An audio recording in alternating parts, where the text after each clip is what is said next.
Hello, good morning, good afternoon, or good evening. My name is Hari G. Darcy, and welcome to Hari's Helping Hands. Today, we are going to talk about the lasting impact of childhood roles and cultural conditioning in the digital age. I will touch on some unique topics throughout this conversation. And it's totally up to you if you would like to dive deeper into some of these topics. Of course, as long as you subscribe to Hari's Helping Hands and you keep an eye out every Tuesday and Friday at 9:30 a.m. Central Standard Time, you'll begin to see that I dive even deeper with juicy details behind some of these unique topics. But besides all that, let's go ahead and jump into today's conversation. Like I said, we're going to focus on childhood roles and cultural conditioning in the digital age. I mean, technology is slowly but surely controlling how we view the world as well as ourselves, but we need grounding people like myself to kind of remind anybody at this point that it is okay to be human, it is okay to make mistakes, and it's totally okay to reflect not just on what you're doing today and what you're planning on doing tomorrow and what you've done yesterday, but also as well your childhood roles and the impact behind certain familial or relational responses. Okay.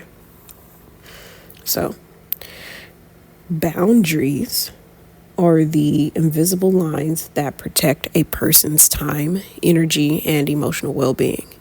They define what feels safe, respectful, and sustainable in relationships, work, and daily life.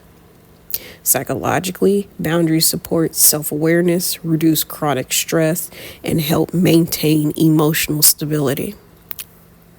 Without them, people often lose touch with their own needs and internal limits. Many adults struggle with boundaries because of the roles they've learned in childhood. You have caretakers, peacekeepers, and conflict-avoidant children, often growing up prioritizing others' comfort over their own.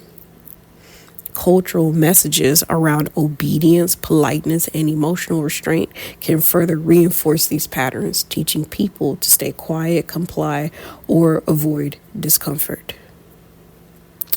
Media and technology add another layer of influence. In some households, digital tools become sources of creativity and connection. For example, getting a better laptop, because not only am I tired of sticky keys, but I'm also tired of it crashing. Like, I'm literally borrowing my mom's laptop right now, and it's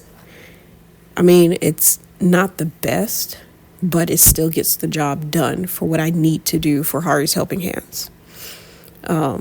But I really do enjoy laptops or even just having a simple desktop because I can really truly zero in and focus on the quality versus pushing out posts like wazoo. But I'm mentioning this because when we surround ourselves with excessive technology, we're also hurting our brains, and low-key, we're ruining our eyesight. I should know because I eventually need glasses, and yeah, your girl can't see too well. But in moderation, having digital tools, having the right technology can really amplify your life and push you forward in any type of endeavor you're trying to achieve. So if you're trying to do a career change, if you're trying to find a better relationship, if you're trying to figure out ways to parent better, having the right digital tools can do a lot of help instead of harm. However, in others, some digital tools can function as escape routes, distractions, or emotional battlegrounds. But You know, like, okay, here's a good example. So we use our phones a lot. 9 times out of 10, your phone is on you. No matter where you go, even if you're trying to go to the bathroom, your phone is on you. Unless you have a very cranky toddler, and no matter what you do, they want your phone so they can put their sticky fingers on the screens. Well, say that you have your phone and you're supposed to be working on a class assignment or a group project for work or answering important business emails or just whatever that you have going on that really needs your attention. But you find yourself doom scrolling on YouTube shorts. Well, that's an escape route. That's a distraction.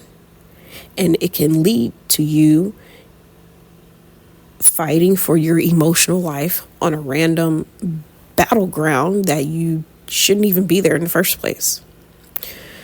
So there's a lot of elements that can go into this.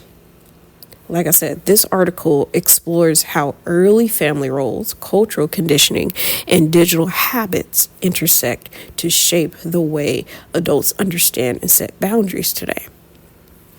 So we're not only focusing on ourselves, but we're also focusing on our environment, the tools that we use to either live or survive in our environment, and what we can do better moving forward. Not for me to sit here and tell you what to do, but give you ideas as to how you can truly move forward without pushing yourself back even more. Early family dynamics and childhood roles. In emotionally unstable households, children often take on roles that help the family function. These roles emerge as survival strategies when emotional needs go unmet. While adaptive in childhood, they often create long-term challenges with identity, relationships, and boundaries. Common household roles. The scapegoat becomes the emotional outlet for family stress. They are blamed for problems they did not create and carry responsibility that was never theirs. As adults, scapegoats may overcompensate, internalize shame, or avoid boundaries out of fear of punishment or rejection. The caretaker comforts others, takes on responsibility, and learns early that worth comes from giving. They become the emotional anchor of the family, often stepping in before they're asked. As adults, caretakers frequently feel guilty putting themselves first and struggle to say no, even when they're exhausted. And that can be mentally, physically, emotionally, spiritually, or all of the above. How do I know? Because I am a fellow caretaker and I am guilty of all of this. And I would probably have to create a whole separate thing venting about caretakers and what goes on in our headspace, what goes on in every fiber of our bodies, just to really emphasize that we need a break. We need reminders that we're not some 24/7 ongoing AI robot that's here to take care of people, when we need to be reminded to take care of ourselves. Not to be told, oh, just rest and relax. No. If you see me powerhousing like crazy, it's totally fine if you step in and you take over the chores or you take over certain things while I try to take a breather for 5 or 10 minutes before I jump back in and help you out. It's really, truly, it's not about being told to take a break, but it's the help that comes with it. All right. See, I started venting about it. Let's keep going, guys. The invisible child learns that safety comes from disappearing. They stay quiet, they stay small, and avoid drowning attention to their needs. As adults, They may struggle to ask for help, assert boundaries, or stay connected to their own emotions. Finally, we have the peacekeeper, who avoids conflict and constantly monitors the emotional climate. They become highly attuned to tension and learn to smooth things over before problems escalate. As adults, peacekeepers often silence themselves, avoid hard conversations, and feel responsible for other people's emotions. I'm not going to lie to you. As much as I love everybody, personally, the peacekeeper would kind of get on my nerves. I'm not saying I don't like peacekeepers, but the biggest thing that would get on my nerves about a peacekeeper is feeling responsible for other people's emotions and avoiding hard conversations. At some point, you're going to have to face the music, as well as you're going to have to separate yourself from other people, because you're not responsible for how they feel. You're only responsible for how you feel, how you act or react to the situation. That's just my 2 cents. For anyone that is a peacekeeper, I still love you. I'll still love on you. But if you're ever stuck in a room with me, or if you and I ever get into a disagreement, just know 2 things. We're having a very challenging conversation and we're going to hash it out like adults. And secondly, I don't care if you feel responsible for other people's emotions. Just know you are actually not responsible for other people's emotions. You're not responsible for that at all. If you were responsible for other people's emotions, then you would probably help other people make better decisions. But moving on. Attachment and emotional regulation. Avoidant attachment is often associated with emotional suppression and difficulty asking for help. Individuals with this pattern may value independence to the point of distancing themselves from others. They often minimize emotional needs and struggle to rely on support, even during times of stress. Yikes. Those with anxious attachment are scared of being abandoned and overdo it in relationships. I am guilty of this as well. So I'm a caretaker. I have anxious attachment. Oh man. Anyway, people with this style may crave constant reassurance and believe it's their job to stay close. This can lead to emotional exhaustion and difficulty setting boundaries, which is also true about myself, especially emotional exhaustion. Disorganized attachment creates confusion around closeness and withdrawal.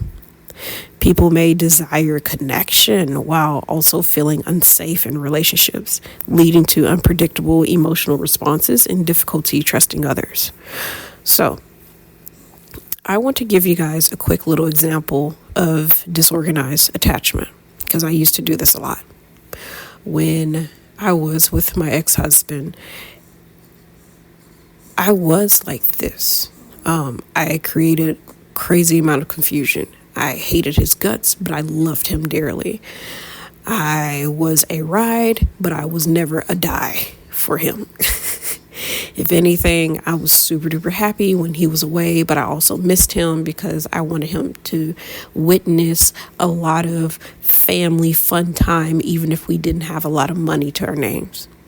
Like the kids and I, we established this fun thing where when I'm in the kitchen and I'm blaring music and I have my special drinks with me, they know I'm going to make the best dinner ever. And also we're turning dinner time into a little party. When my ex-husband would come home, I would lower the music some. I would become a little more reserved. I'll tell the kids to go back off to the room. Not because they were too loud from the beginning, but I know how I parent and I know how he parents, and how we both parent always clashes. Over time, I did feel unsafe expressing my vulnerability and my emotions to this man. Over time, he felt like he had to hide a lot of himself with me. I can ramble for days, of course, but it was very hard for me to get past certain core issues that we haven't even sat down and truly hashed out, because either he knows about it and he's confused as to how to fix it, or he started holding space for me before he ignored me, or vice versa on my end. I started to hold space for him, but I internalized it, thinking that it was all my fault. I pushed him to be this way, or he would try to be vulnerable with me, but a lot of it would go over my head. And I'm afraid of speaking up about that, because I don't want him to go back into his shell and to be reserved again, because now I have to fight tooth and nail just for him to open up. And again, I would take on the disappointment and his emotions and punish myself for it quietly, very, very quietly, which over time it turned into very disorganized attachment and a lot of resentment. So for anybody that's dealing with this, I'm going to tell you right now, slow down and communicate. That's all you have to do. Just communicate. And if you can tell that person's not giving you that attention, it is perfectly fine to walk away. You don't owe them anything. Now, if y'all are married or there's serious commitment, you can still walk away, but you're going to have to pick and choose your battles as well. You may have to start your own villain arc in that person's life, even though you're trying to be a hero in your own. All right. Anyway, childhood family roles frequently reinforce these attachment patterns. Caretakers may lean toward anxious attachment, peacekeepers toward avoidant patterns, and scapegoats toward disorganized responses. If boundaries are disregarded, dismissed, or punished during childhood, adults might develop a fear of saying no, avoiding limits, or fearing rejection. Cultural identity and emotional boundaries. And I'm apologizing now if you hear a little grunting or grunting. That is totally my little one. I had him back on January 2nd. So for anybody that's just now joining Hari's Helping Hands, we have another tiny human. His name is Ishmael Ion Darcy. So welcome him whenever you can. You don't have to drop it down in the comments. Just, you can say it in your head and like, oh, congratulations, woohoo. But I'm just letting you guys know, if you hear little baby grunts or him clearing his throat or trying to make a unique diaper for me to change. Just know this is where it's coming from. It's coming from him, not me. Anyway, cultural identity is often commodified, which erases the boundaries communities set to protect their values and emotional safety. Of course, not everything is meant for mass consumption. Some cultural spaces require commitment, lived experience, and accountability. When society ignores these limits, it reinforces the idea that marginalized people must always be available, explainable, and open to scrutiny, turning cultural expression into emotional labor rather than a protected form of identity. Media and technology as reinforcement or escape.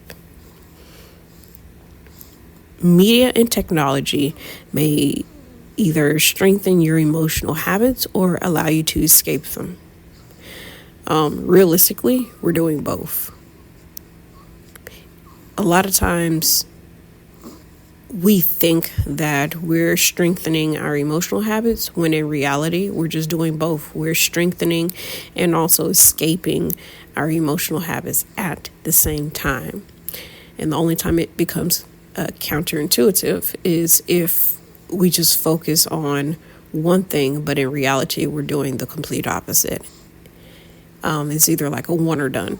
But in this case, we're doing both things at once, which is totally normal.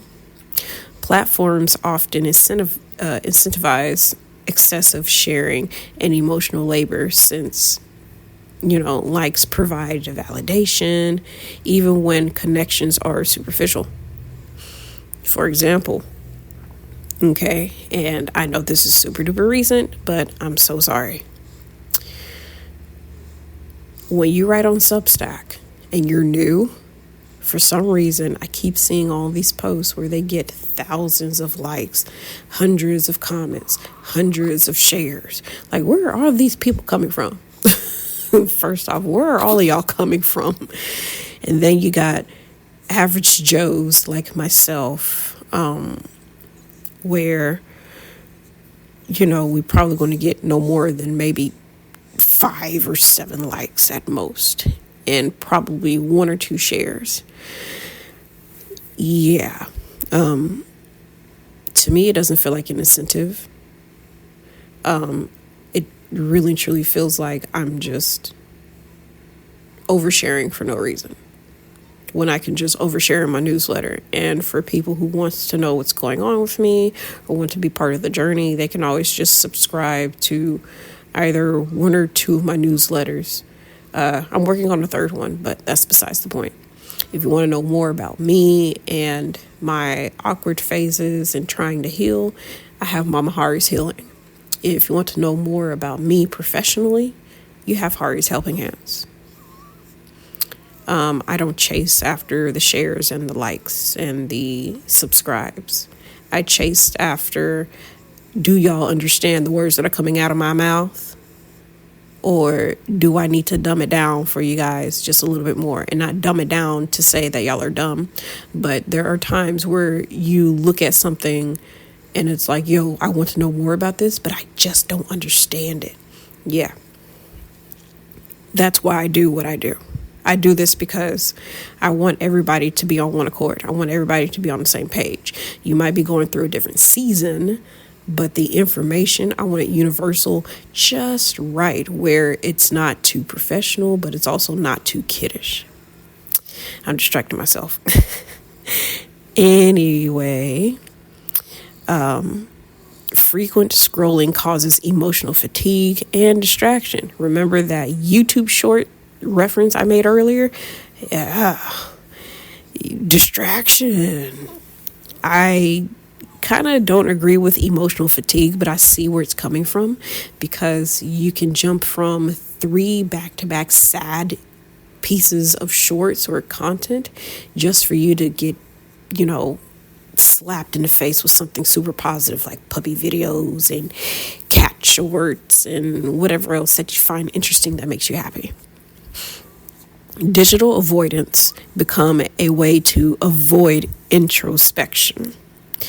Often, the stuff we do online reflects our deeper emotions, like when we try to avoid dealing with things, spread ourselves too thin, or crave attention and approval. I am kind of guilty of that. I do crave every now and then attention and approval because I'm used to being isolated and disapproved, like on the regular. Reclaiming boundaries, healing, and repatterning. Setting adult boundaries, so not kiddish boundaries, not your average boundaries, but think of it like your custom profile or your custom website. That is your boundary. It requires effort, self-knowledge, and compassion, especially for those raised in unhealthy environments that valued emotional service over personal limits. Recovery begins with recognizing these ingrained patterns and choosing to change them with intention. You have to be intentional to change. Don't change because I'm telling you to change. Change because you want to. You feel like this is the end of your season and you want to be intentional in your life. Inner child works helps individuals reconnect with neglected parts of themselves, address unmet needs, and rebuild self-trust. Self-compassion strengthens this process by offering a kinder alternative to self-criticism and creating space for mistakes, rest, and emotional honesty. Media literacy adds another layer of support by helping people understand their digital habits, shape their emotional well-being, and encouraging more mindful engagement online. So I want to touch on that sentence a little bit more. When I first started Substack, I was cussing all over the place. I'm sorry, y'all, but I do have a foul sailor mouth, and I can put some unique cuss words together to probably hurt your feelings, okay, if I'm crossed wrong. But over time, I'm being intentional. I wanted to improve my output. So working on the inside, I had to tell myself, hey, I just have to be a little more ladylike. I have an image that I want to display for others to see. That is a very positive image, a very down-to-earth image. How you see me in person is also how I want to be online. When I tell people all day, every day, you don't have to apologize to me. It's okay. I'm patient. I'm not saying that just for you to hear me say it. I'm saying it because it's true. I'm very patient. Sometimes a lot of things go over my head. But at the end of the day, working with my inner self encouraged me to be more patient, not just with myself, but also with others. My new goal, okay, this is a continuous thing. So just because we're in 2026 does not mean we create New Year's resolutions and all that extra jazz. No, it's a continuous thing. I'm going to work on being more patient with my children. If I can be extremely patient with grown-ups, I feel I can be extremely patient with my children. Of course, together, these practices create a foundation for healthier boundaries, greater emotional safety, and more intentional relationships, especially as we get older. All right, guys. So let's go ahead and wrap this up. I think I held y'all hostage a little bit longer than expected, but that's okay. Healing begins when people recognize these patterns they inherited and make intentional choices to change them. Practices like inner child work, self-compassion, and media literacy help individuals reconnect with their needs, rebuild self-trust, and use technology with more awareness. As people start noticing emotional shifts and reoccurring patterns in their relationships, they often realize how much of their behavior was shaped by survival instead of genuine choice. This kind of awareness creates room for setting limits that reflect who they are now rather than who they once had to be. I kid you not, I am glad that I am who I am now.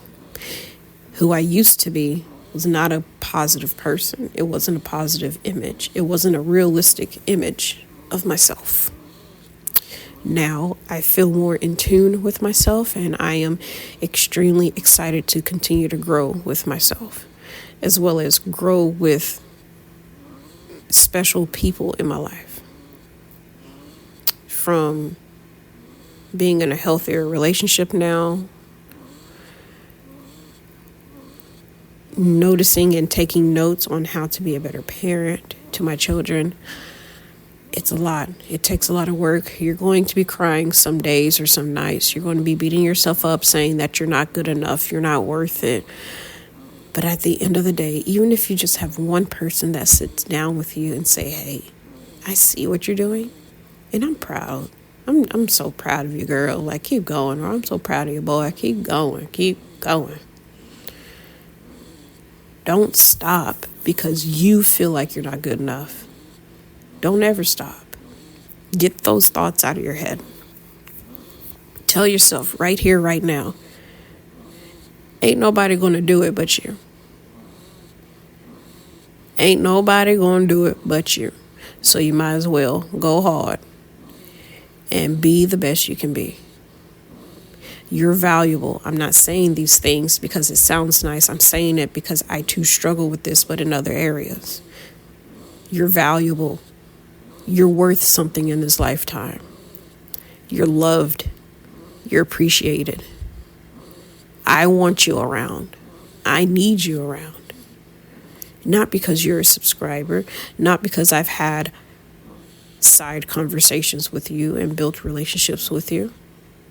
I want you, I need you around because you make it worth it for me to log in each and every day, to crack open my laptop each and every day and do something with myself.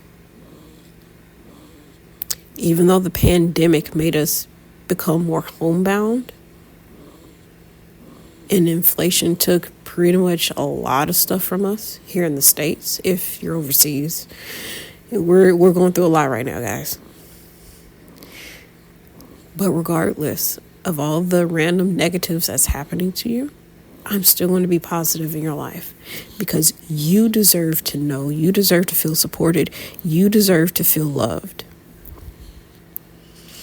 Even if it means you play some of my content over and over and over just to have those feelings, just to feel like I'm sitting right there in front of you and telling you, hey, you're special. You're not special needs, but you're special to me. I want you to know that you're loved. If you feel like you're tired, be tired on my page. It's okay. Vent on my page. I don't care. Vent in my inbox. I don't care. That's what I'm here for. I'm not here to get into your pockets. I'm here because I too was alone for a very long time. I keep losing count, but I do remember in 2023, I used to self-harm a lot. I used to self-harm a lot. I was pushed around a lot. I used to get beat on in my older relationships a lot. Mind you, while pregnant. But instead of becoming bitter, instead of sitting in the hurt and the pain, I decided to reach back into my inner child and just hug her and say, hey, you little pooper, I love you, girl.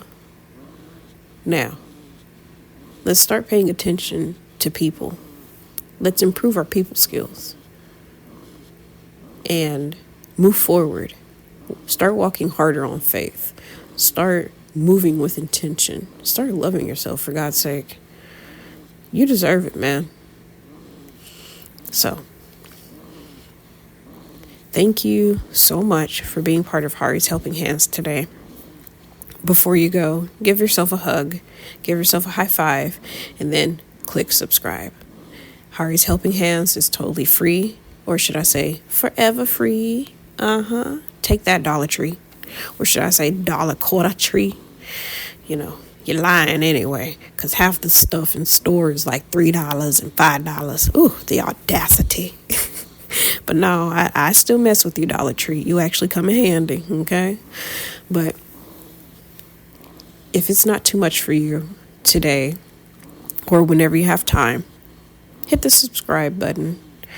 If you feel today's post was worth tipping or donating. No, tipping. Yeah. I'm sorry, it's early in the morning. My mom brain is kicking in. But if it's worth it, spread the love, okay?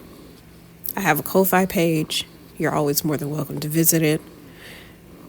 Free content over there too. And I just want y'all to have a safe rest of your day. You totally deserve it. Thanks, and I'll catch you guys again very soon.